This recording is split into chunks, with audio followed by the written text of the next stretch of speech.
सुबह का वक्त था। मैं अपने कॉलेज जा रहा था। अचानक मेरी नजर एक खूबसूरत लड़की पर पड़ी।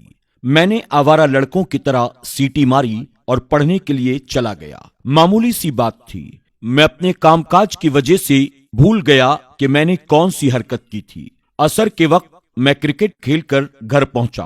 अम्मी अब्बू को मैंने सलाम किया। अम्मी मुझे ऐसी नजरों से देख रही थी जैसे बचपन में कभी कुछ नुकसान होने पर देखा करती थी। मुझे कुछ गड़बड़ लगी। अलबत्ता अब्बू ने बड़ी खुश मिजाजी के साथ जवाब दिया। अब्बू ने कहा, बेटा चलो खेतों का चक्कर लगाते हैं। ये सुनकर मुझे मजीद हैरानी हुई क्योंकि मुझे यह अलामत कुछ ठीक नहीं मालूम दे रही थी। मैंने कहा, ठीक है, लेकिन पहले जरा नहा लेता हूँ। अब्बा ने कहा, नहीं, वापस आकर नहा लेना। मुझे अनहोनी का एहसास होने लगा और मैं अब्बा जी के साथ चुपचाप चल पड़ा। मैं खामोशी के साथ सफर करता रहा। रास्ते में आने जाने वालों से अब्बा जी बड़ी खुशदिली के साथ सलाम करते रहे। रास्ते में एक कुत्ता बैठा देखकर अब्बा जी बोले, बेटा तुम्हारा कुत्ता किधर है? कुछ दिनों से नजर नहीं आया। मैंने कहा, अब्बा जी वो मैंने अपने एक दोस्त को दे दिया है। अब्बा जी ने कहा, तो अब नया कुत्ता रखोगे या नहीं?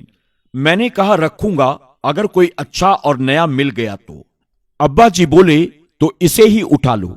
मैं हंसकर कहने लगा, अब्बा जी ये बेनस्ल का कुत्ता है, मैं इसे क्या रखूंगा? अब्बा जी हंस दिए और बोले, क्या फर्क है नस्ल में? वो भी भौंकेगा और ये भी भौंक लेता है, शायद इसकी भौंक उससे अच्छी हो। मैंने कहा, अब्बा जी सिर्फ भौंक नहीं देखी जाती है, बहुत कुछ देखना होता है। ये ठहरे गली के आवारा कुत्ते, हर जगह मुंह मारने वाले, और अपना कुत्ता नस्ली था। वो कभी घर के अंदर भी नहीं आया, कभी भी बर्तन में मुंह तक नहीं मारा, किसी का लिबास भी कभी नापाक नहीं किया। अब्बा जी ने जब ये सुना तो हंस दिए और बोले, बेटा कुछ बात इंसान और कुत्तों में एक जैसी होती है, पर शर्त यह है कि दोनों नस्ली और खानदानी होने चाहिए, बदनस्ल न हो। मैंने पूछा, मसलन?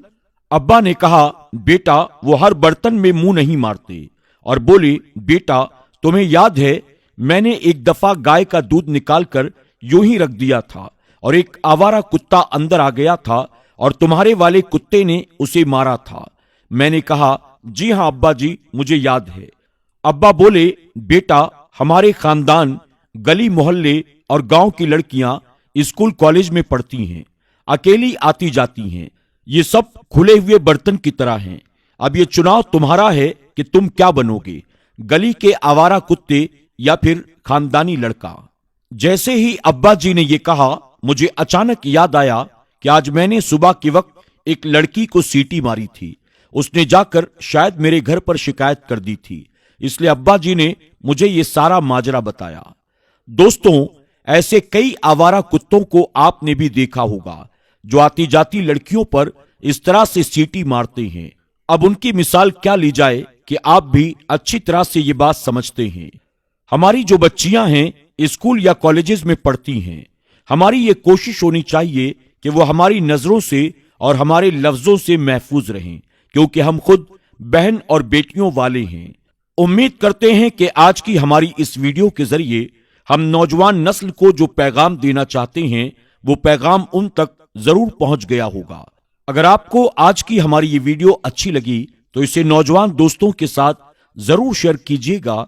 खासतौर पर अपनी उन बहन बेटियों के साथ जरूर शेयर कीजिएगा जो स्कूल या कॉलेजेस में पढ़ा करती हैं और उन्हें रोजाना स्कूल या कॉलेज आते जाते इस तरह के माहौल का सामना करना पड़ता है, ताकि वो भी इसे आगे अपनी सहेलियों के साथ शेयर कर सकें। क्या पता कि उनके गली के कुत्तों की तरह जगह जगह मुंह मारने वाले लड़कों को ये बात समझ में आ जाए और फिर वो गली के कुत्तों वाली हरकतें करना बंद कर दें और स्कूल कॉलेज आने जाने वाली बच्चियां उनके फितनों से महफूज हो सकें।